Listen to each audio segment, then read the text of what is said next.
Hey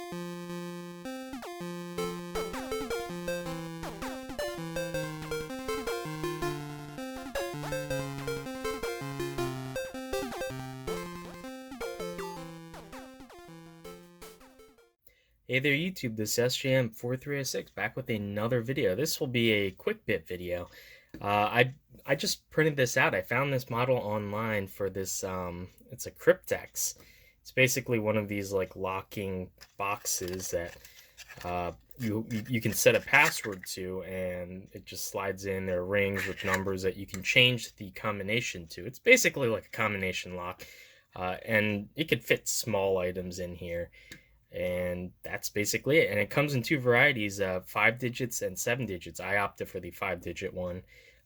Printing all these parts took, I want to say, about like 15-ish hours at 0.2 layer height. It would have been double that if I print at the highest resolution, so that just would have been way too long. But anyway, I'm going to show you how to assemble this.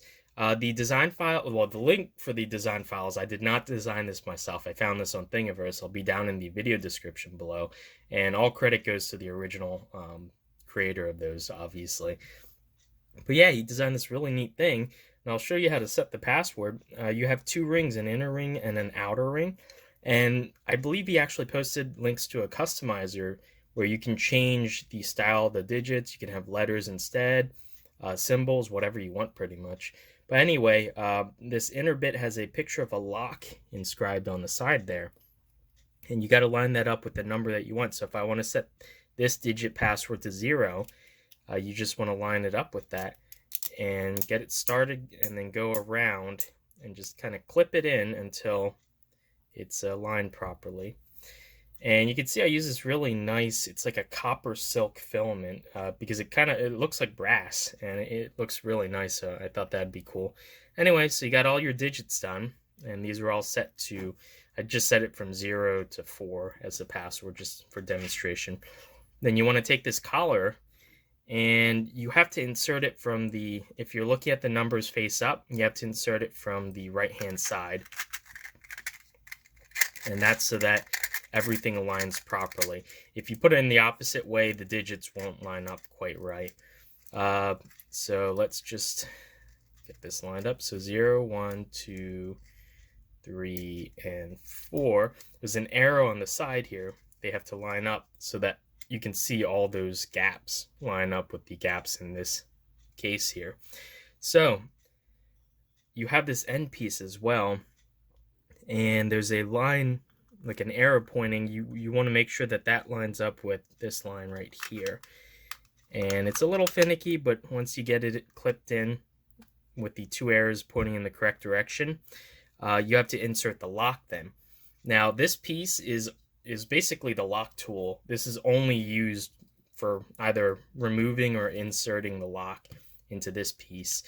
And so I wouldn't use good filament on this. I'd use whatever you have, but you want to make sure the infill is high enough. I think I had this at 20 or 25%, and that was good enough. I turned up the temperature a bit though to make sure it was nice and strong. And this piece is the insert that actually goes in there. You have to insert it from the top, and you just sort of rotate it like that, and then now this piece is locked on to the tool. And there's an arrow, and it shows you if you twist it left, it unlocks. If you twist it right, it locks. This is a little bit finicky. You can hopefully see inside there, there's like 2 bits of plastic. There's like a center cone and then 2 bits of plastic. Those have to line up with the opening in this tool. So it is a little difficult, and it helps to kind of twist it around first until it kind of falls down. And it might take you a couple tries. Yeah, there we go. It just clicked in. Now twist it to the lock position, so clockwise, and then you can pull the tool out. And now you can see, hopefully, the well, maybe not, but yeah, the disc is now inside there, and it's locked in. And now I can't separate these 2 halves. So we're just going to line up the password now. 1, 2, 3, and 4. And I had to sand this piece a little bit. These ridges have to be kind of smooth in order to smoothly slide in and out. And there's another arrow, and that has to line up with both this arrow and this arrow. So once I insert that, there we go. And if I just turn all the digits to all zeros, say, there we go. It's a little bit finicky, and I think this will get a little bit better as you use the device, as you turn the numbers.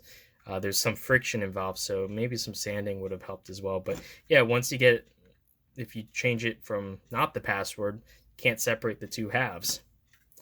So now if I set it to 0, 1, 2, 3, and 4, you can see the chamber opens. And because as long as you keep this lock tool, you can remove the end and then rearrange the digits or change the password whenever you want. So no, yeah, hopefully you guys enjoyed this video. This was just a really quick one. Like I said, if you want to print your own, all credit goes to the original designer, and I'll have the link to the Thingiverse page where you can download all the files and whatnot. But no, yeah, this is a neat little desk toy to have. Not a really serious lock. If you took pliers to it or a hammer or whatever, you can get into this even without the password. So I wouldn't treat this as if it were a serious lock, but it's just a neat little puzzle game thingy.